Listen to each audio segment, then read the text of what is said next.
Bonsoir, bonsoir Grégory, bonsoir à tous et bienvenue. Place à notre premier grand débat. Et on commence avec les candidats aux élections régionales. 12 candidats, 6 partis qui vont défendre leur programme et leur point de vue sur 4 thématiques ce soir. La mobilité, la transition écologique, l'agriculture et l'emploi. Les bouchons sont plus grands, la qualité de l'air a diminué. Et donc notre priorité, très clairement, c'est de réorienter les moyens. Au niveau wallon, au niveau des transports en commun, des lignes de bus, il faudra également réinvestir, même s'il n'y a pas eu là de sous-financement ou de définancement. Investir 5 milliards dans les transports en commun, ça c'est notre proposition concrète. C'est aussi travailler sur les amplitudes horaires. Mais ce qui a été fait à la SNCB, c'est qu'on a diminué les frais de fonctionnement pour augmenter les investissements dans les infrastructures. Et donc, si on regarde, par exemple, la fréquence de train de Namur à Bruxelles, on est passé de 2 à 3. On ne va pas faire une grande parenthèse là-dessus, mais s'il y a des grèves dans ces secteurs-là, c'est justement parce qu'ils sont au quotidien en service minimum et qu'il y a besoin de renforcer et de refinancer les services. Alors, mais C'est dites-moi, totalement faux. Et en ce qui concerne le vélo, je me permets de rappeler que l'inventeur du Ravel, c'était un ministre namurois, CDH, Michel Lebrun. C'était un précurseur. Ce qui a été retenu par les ministres CDH qui ont suivi dans le Ravel, c'est le mot lent, parce que le développement qui a suivi, il est extrêmement lent. Le plan cyclable qui avait été lancé a été détricoté, Non, et on c'est a pas des vrai, petits morceaux c'est de pas route vrai. qui sont...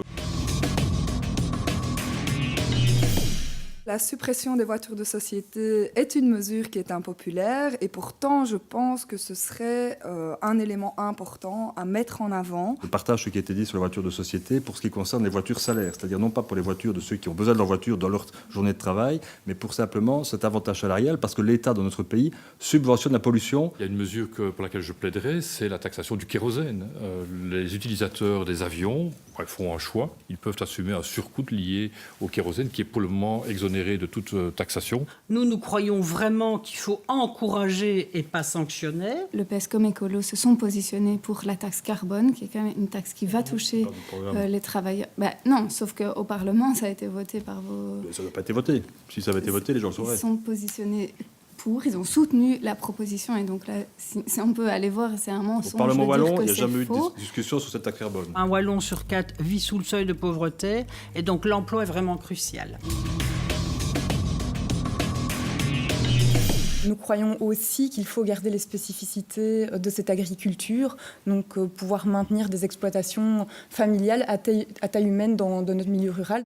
L'agriculture familiale qui est respectueuse de l'environnement, qui fait en sorte que les agriculteurs et les agricultrices puissent vivre dignement de leur travail. Pour ça, il faut revoir la PAC et il faut avoir une position claire, ferme par rapport à la Commission européenne qui va se mettre en place. Que faudrait-il faire? 1. Soulager la charge administrative, accompagner plutôt que verbaliser, aider plutôt et conseiller plutôt que d'agir comme un policier. Il faut quand même savoir aussi que l'agriculture, c'est le seul secteur économique qui a diminué son impact CO2 en 10 ans, moins 15%. Mais je pense qu'il y a vraiment différentes manières et donc c'est toute cette diversité-là qui doit pouvoir être soutenue et amplifiée. Et qu'il faut absolument revenir à des circuits courts, soutenir les initiatives citoyennes évidemment. La production agricole doit être basée sur des besoins réels, d'accord, et ne pas servir à réaliser des bénéfices. On va devoir accentuer vers la formation des jeunes agriculteurs, redonner aussi, atténuer la pression foncière agricole aussi, pour justement avec la création d'un statut jeune agriculteur justement, veiller à la simplification administrative. Pour le CDH, la priorité absolue, c'est vraiment de mettre l'accent sur la formation. Nous sommes pour formation, formation, formation. Ça, c'est clair. C'est un véritable projet de vie de travailler. Et donc, il faut mettre tous les moyens en œuvre. Le vrai enjeu, c'est développer l'économie, c'est développer nos entreprises et particulièrement notre tissu de PME. Le hasard veut que je mette en avant notre proposition donc, de transport en commun gratuit donc, sur l'ensemble du réseau Tech. Pour réconcilier les citoyens avec la politique, je pense qu'il faut rafraîchir la démocratie, assainir les pratiques politiques, donner plus de place et de pouvoir aux citoyens. C'est un mardi prochain pour un nouveau débat, cette fois-ci sur les compétences de la Fédération Wallonie-Bruxelles. Passez une excellente soirée. À mardi prochain.